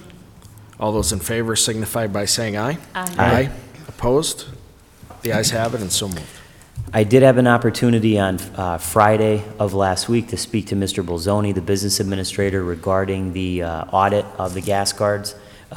It was his belief at that time, and he told me, I think this week or early next week, he'll be sending down a recommendation for the firm to go with, but it was his belief that picking a firm who had the ability to conduct a forensic audit of the gas card usage would be best, and I would agree with that statement. Also, I did have an opportunity of back and forth with Mr. Gallagher regarding FEMA projects. A gentleman was here last week who had questions about that. So he suggested that council request a caucus with Chris Jenkins, who is a foreman with the DPW and is very knowledgeable about these projects. So I would like to ask Ms. Carrera, and if my colleagues don't object, that we sometime before the end of the year set up a caucus with Mr. Jenkins. Thank you. Also, Ms. Hodowanitz asked about the MS4 permit and the deadline. I believe Ms. Schumacher asked about that as well. As I mentioned to you earlier, and I'll reiterate this, Mr. Bolzoni informed me that we are not meeting the deadline of October 31st. We did request a 20-day extension with DEP. I did not receive notification on whether or not we were approved for that extension. Mr. King, our city planner, informed me that we did submit the application as a whole in the spring. DEP requested additional information with the help of the company that we have helping us with the pollution reduction plan. HRG, Hubert, Rowland, and Grubik submitted some preliminary data to DEP, and they're still waiting for feedback. I do want to make one point, though, because I continue to hear this in the council meeting and from citizens, the rain tax, and people don't want the rain tax, which I do understand, but I think we all have to be very clear that This is a mandate from the federal government. So whether or not anyone likes it, and I doubt anyone does, including all members of council, we have to be responsible and make sure that we're prepared for this, because if we don't do it and we don't follow the rules and we don't either create a stormwater authority or put it in with our DPW, create a regional authority, we're going to end up getting fined, heavily fined by the DEP. So these are not things that we really have any control over. We do have some control over maybe how we do it and what the mechanisms are that take place, but we don't have any control over a yes or no on the rain tax. If we don't, again, take this seriously, then we're going to end up on the receiving end of heavy fines from the DEP. I also wanted to take a second and read correspondence that we received from Mike Dempsey, who is a Dunmore City Council president. Let's see if I can find it here. And he's also on the Scranton Sewer Authority. We received this today at 3:09 p.m. Mr. Dempman, I want to read this into the record. Mr. Dempsey, who is the president of Dunmore Borough Council and the vice chairman of the Scranton Sewer Authority, said the following to council. This email will serve to confirm receipt of your letter dated October 22nd, 2019. In that letter, you requested that the Scranton Sewer Authority invite the Auditor General to perform an audit on the sale of the Scranton Sewer Authority to Pennsylvania American Water, and also perform an audit on the Scranton Sewer Authority. As some of you may know, I am the president of Dunmore Borough Council, and Dunmore Borough Council has made the same request of the Scranton Sewer Authority. As a member of the Sewer Authority in 2017, I previously made a motion to invite the Auditor General to perform an audit on the sale of the Scranton Sewer Authority in the May 24th, 2017 meeting. Unfortunately, that motion failed 1-3.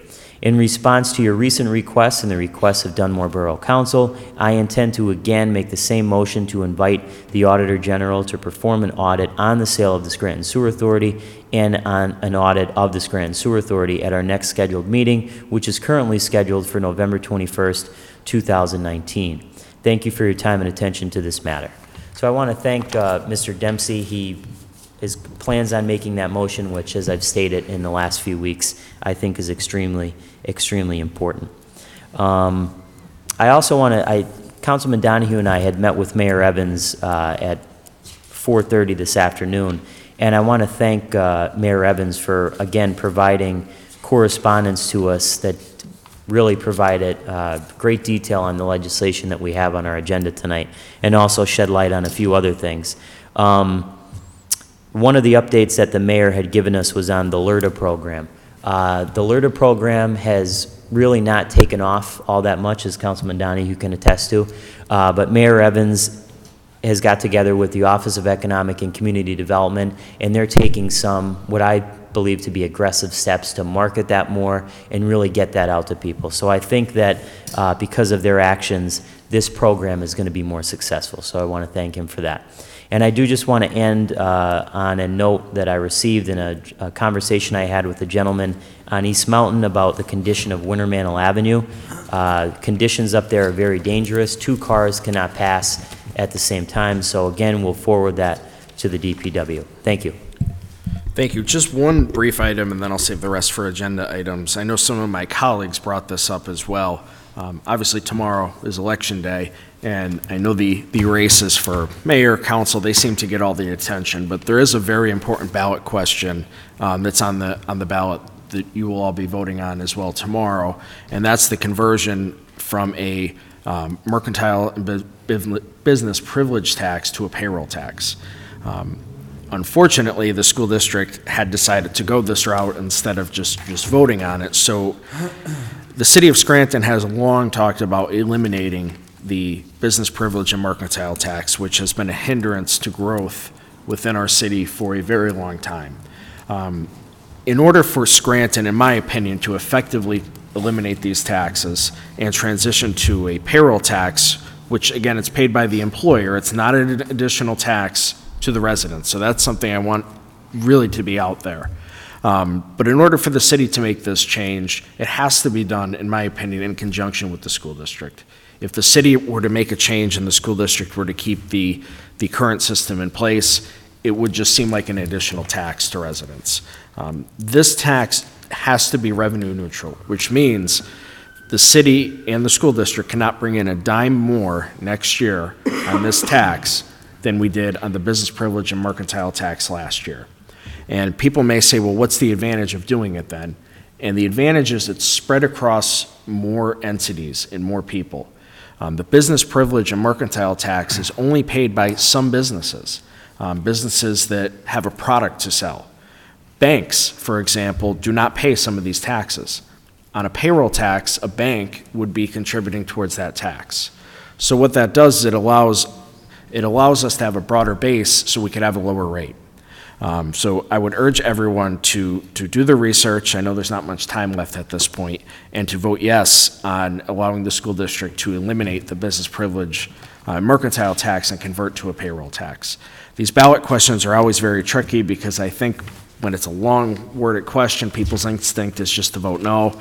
But I hope that people would do the research and vote the way that they think is appropriate. And I believe council unanimously supports this change. If the school district does not make the change, I do not know if it's in the city's best interest to do it alone. So that is all. I have some comments on agenda items as they come up. 5B for introduction, an ordinance amending file of the council number 45, 1996, as amended by file of the council number 110, 2005, updating the list of historic properties in the city of Scranton by creating the local downtown historic district to expand the list of historic properties to include all buildings located within the central business district, and amending the process for legislative review of recommendations made by the Historical Architecture Review Board. This time I'll entertain a motion that item 5B be introduced into its proper committee. Second. So moved. Sorry. Second. On the question, I have a lot of concerns about this legislation.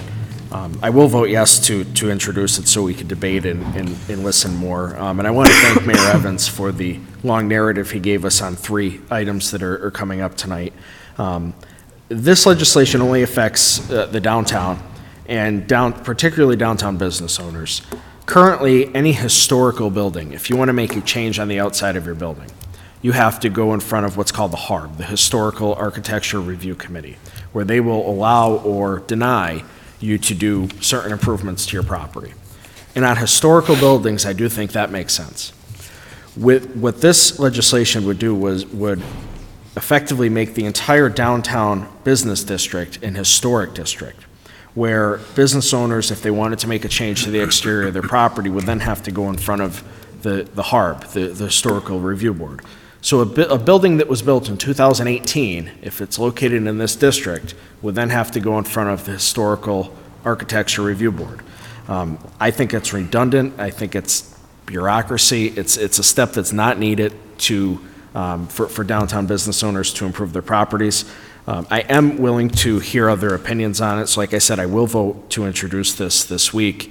I have already talked to a couple downtown business people, and they have mixed feelings on it, but I would like to hear more opinions. But I am very skeptical of creating any extra bureaucracy, especially when it comes to people improving their properties. We see every week complaints about the licensing and inspections department for getting permits. We don't need to add another layer that shouldn't be there. Again, historical buildings that are truly historical should have to go through this process, but not every building in the downtown should. The one comment I'd like to make is I'm still obviously reviewing this legislation, but in Mayor Evans' explanation, he says, and in our conversation this afternoon, he stated that the city of Reading and the city of Bethlehem have done what Mayor Evans is proposing with great success. So what I would like to do in the interim time before we vote on this, a final vote, would be maybe to reach out to Reading and Bethlehem and get some more information on how this was successful and what their stories were like before we go ahead and approve this. Thank you. Anyone else? All those in favor signify by saying aye. Aye. Aye. Opposed? The ayes have it and so moved. 5C for introduction, an ordinance regulating the operation of BYOB clubs, prohibiting the business of BYOB clubs between the hours of 2 a.m. and 8 a.m., and providing for enforcement of these provisions, including penalties for violations. This time I'll entertain a motion that item 5C be introduced into its proper committee. So moved. Second. On the question. Yes, on the question. I was really pleased to see this legislation on our agenda for a number of different reasons. This was something that I had brought up months and months ago after the Castle nightclub in North Scranton. There was a shooting over there. And that establishment is a BYOB, open until late hours in the night, and there's always seems to be problems at those type of establishments. So again, I was really pleased to see that this was on our agenda. I think this is going to regulate this type of establishment, make things safer for our neighborhoods, especially in that area of North Scranton, where on that block, other business owners have constantly complained about that type of establishment. As Mayor Evans said in his note to council, the major change in this legislation is that enforcement will be done by the Scranton Police Department rather than by a single zoning officer, which would be unrealistic to enforce the violations at a BYOB club at 3 in the morning. He's also had conversations with Chief Graziano, who I know is fully supportive of this legislation and who has pushed this for the last couple of months. And he also says that he had conversations with the district attorney, who is also supportive of the efforts here. So again, I want to thank the mayor and the administration. I think this is a step in the right direction. Thank you. Just to piggyback on that, I agree completely. And from my conversations with the mayor earlier, the biggest issue with these bottle clubs was during those hours, it was not the police department that was in charge of regulating the zoning aspect of it. So at 2:30 in the morning, if there's a club that's open that should be closed, we don't have a zoning officer that's 24/7. We do have a number of police officers that are available 24/7, and they do a great job. And I think that this will hopefully address a big part of the problem that there's been, particularly with the Castle, but across all BYOBs throughout the city. It's not specific just to the Castle, which prompted much of this legislation, but if another one were to pop up in another section of town, they would have to abide by these regulations as well.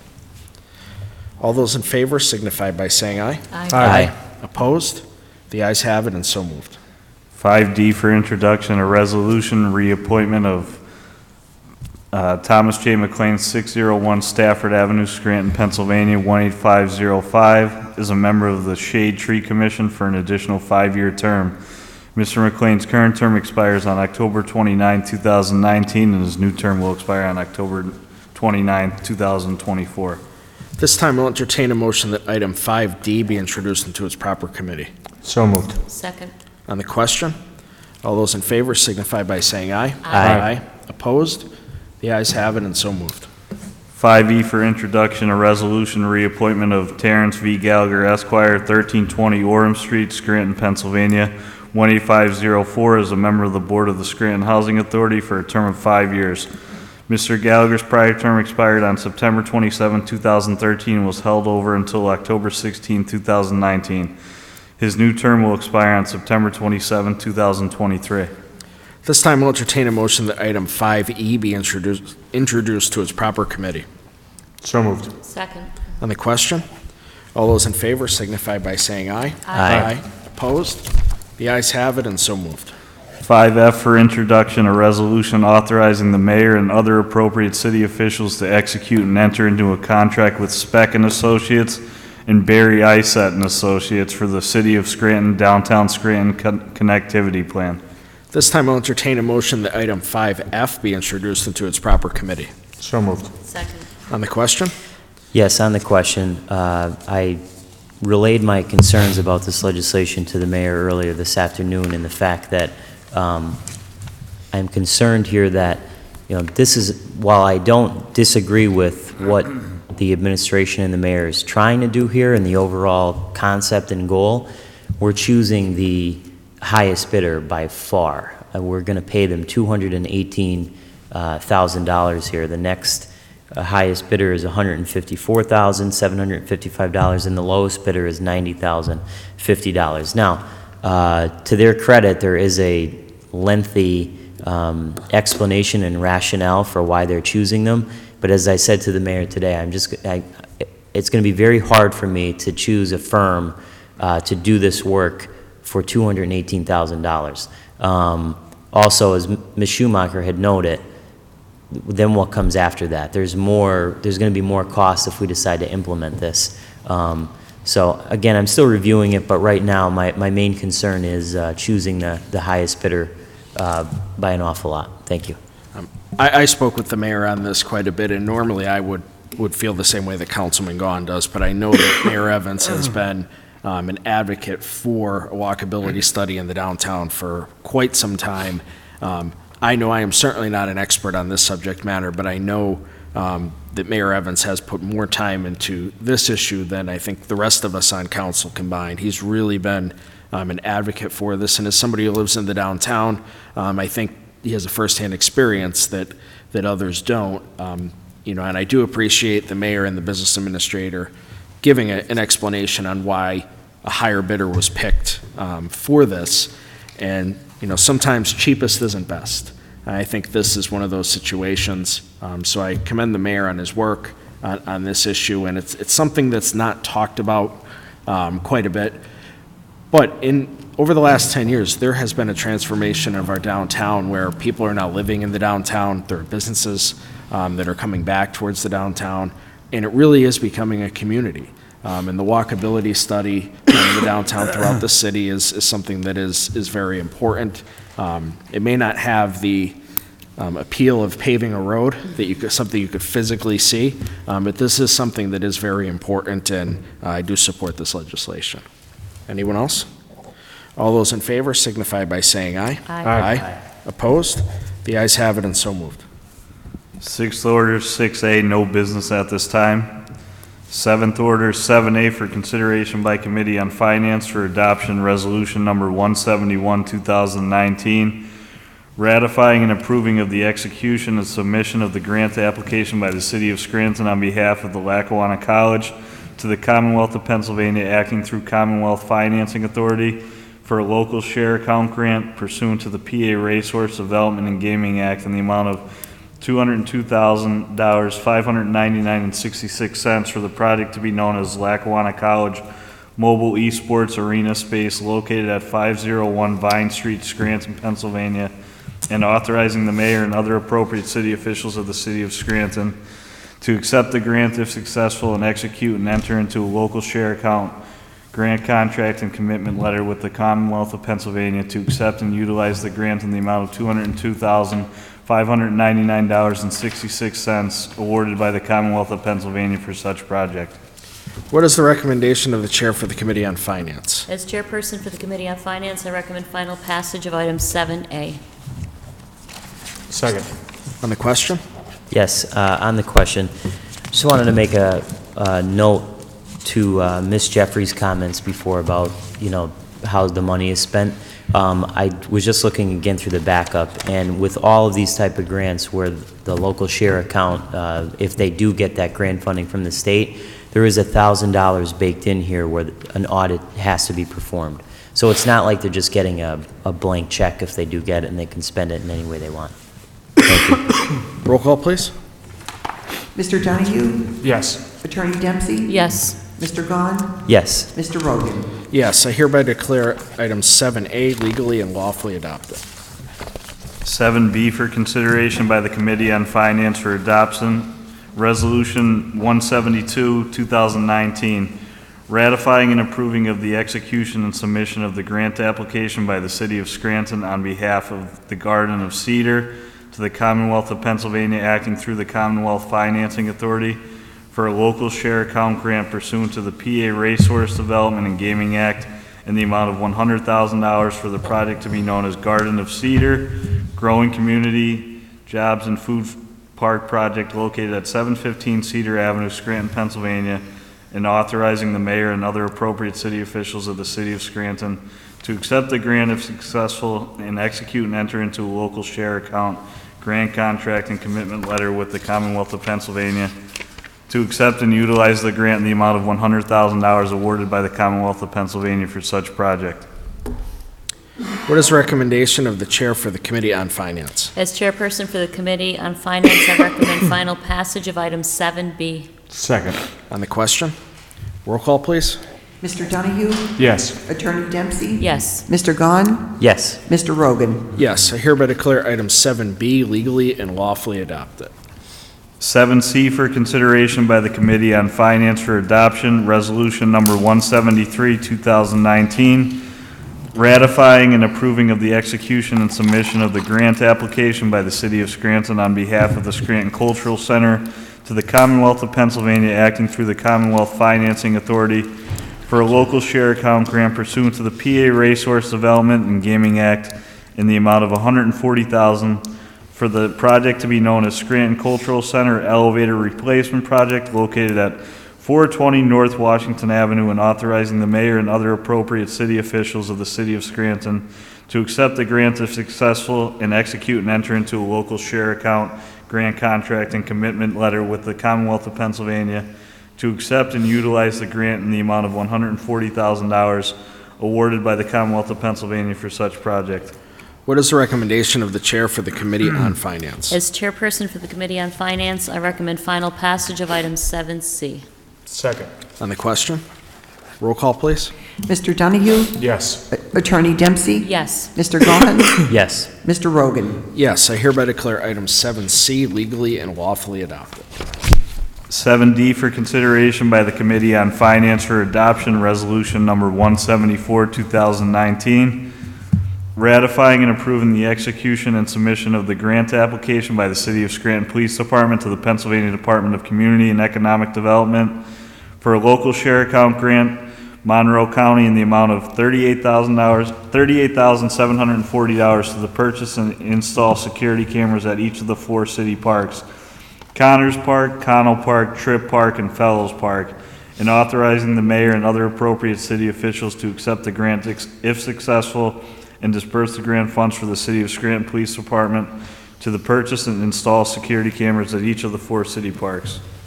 What is the recommendation of the chair for the Committee on Finance? As chairperson for the Committee on Finance, I recommend final passage of item 7D. Second. On the question? Roll call, please. Mr. Donahue? Yes. Attorney Dempsey? Yes. Mr. Gahn? Yes. Mr. Rogan? Yes, I hereby declare item 7D legally and lawfully adopted.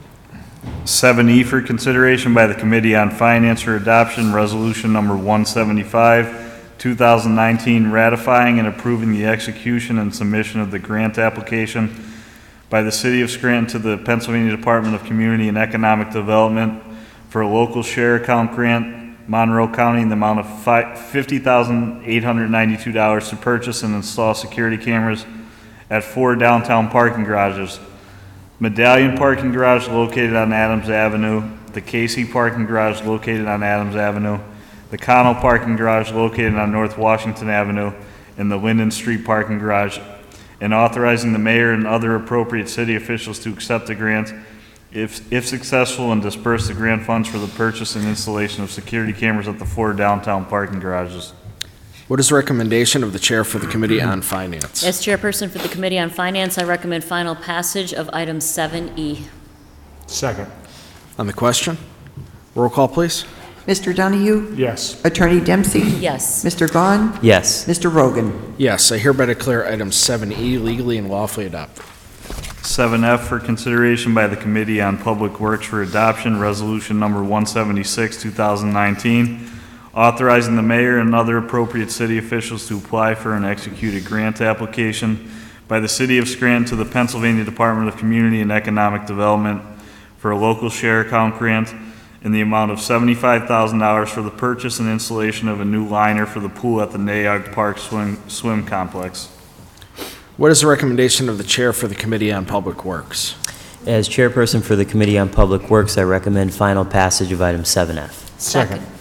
On the question? Yes, on the question. As I mentioned last week, I fully support the Recreation Authority of the City of Scranton. I think they are doing an absolutely fantastic job under the misinformation and false information that continually gets put out here every week. I do think, as is mentioned in the backup here, that the overall plan that the administration, the mayor, and the Recreation Authority has for Naog Park is a step in the right direction. As I mentioned last week, I know there are some people who are upset that the one pool is going to be filled in, but you have to remember the bigger picture here, that there are continuous maintenance problems. Every single year there's maintenance problems. The pool is old. It's very difficult to maintain and take care of. And quite frankly, as somebody who has young children, a splash park is the way to go. They have a splash park in Dunmore, a splash park in Clark Summit, and there's constantly young children there. It's safe, it's relatively maintenance-free, you don't need lifeguards, we're still keeping the one pool with the slides. I think this is a good thing, and hopefully with more grant dollars it will come to fruition. Thank you. I would concur, and I would just add, I know a lot of people will say, well, when we were kids it was just pools, and they didn't have the technology for these types of splash pads back then. As Councilman Gahn mentioned, they're cheaper to run, and it provides a better experience, especially for younger children. So I agree, the Rec Authority is doing a great job. And just to clear up, because this comes up year in and year out, the city does not control Naog Park. The Scranton Recreation Authority runs that park. And I agree, they are doing a very good job, and hopefully in a couple of years we'll have this pool straightened out and a nice splash pad for younger kids. Roll call, please. Mr. Donahue? Yes. Attorney Dempsey? Yes. Mr. Gahn? Yes. Mr. Rogan? Yes, I hereby declare item 7F legally and lawfully adopted. 7G for consideration by the Committee on Rules for Adoption, Resolution Number 177, 2019. Appointment of Carol Ann Migliorino, 1114 Marion Street, Scranton, Pennsylvania, 18509, is a member of the Board of Ethics for a one-year term, and her effective date will be August 29, 2019. Her term will expire on August 31st, 2020. As Chair for the Committee on Rules, I recommend final passage of item 7G. Second. On the question, roll call, please. Mr. Donahue? Yes. Attorney Dempsey? Yes. Mr. Gahn? Yes. Mr. Rogan? Yes, I hereby declare item 7G legally and lawfully adopted. 7H for consideration by the Committee on Public Safety for Adoption, Resolution Number 178, 2019, authorizing the Director of the Department of Public Works of the City of Scranton to sign and submit the application for traffic signal approval for traffic signal permit number 40166, North Main Avenue at Schiff's Driveway in Johnson College, driveway under proposed project ECMS-MPMS number 105713. This intersection within the project limits will receive traffic signal upgrades, modifications, and new durable pavement marking. The overall project includes various roadway improvements to K-0107 Main Avenue, Main Street, County Road. What is the recommendation of the temporary chair for the Committee on Public Safety? As temporary chair for the Committee on Public Safety, I recommend final passage of item 7H. Second. On the question, roll call, please. Mr. Donahue? Yes. Attorney Dempsey? Yes. Mr. Gahn? Yes. Mr. Rogan? Yes, I hereby declare item 7H legally and lawfully adopted.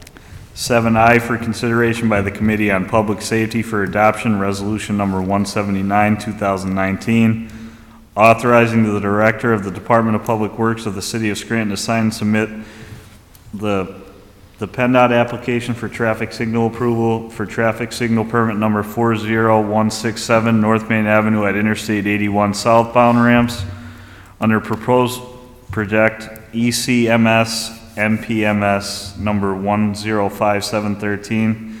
This intersection within the project limits will receive traffic signal upgrades, modifications, and new durable pavement marking. The overall project includes various roadway improvements to K-0107. What is the recommendation of the temporary chair for the Committee on Public Safety?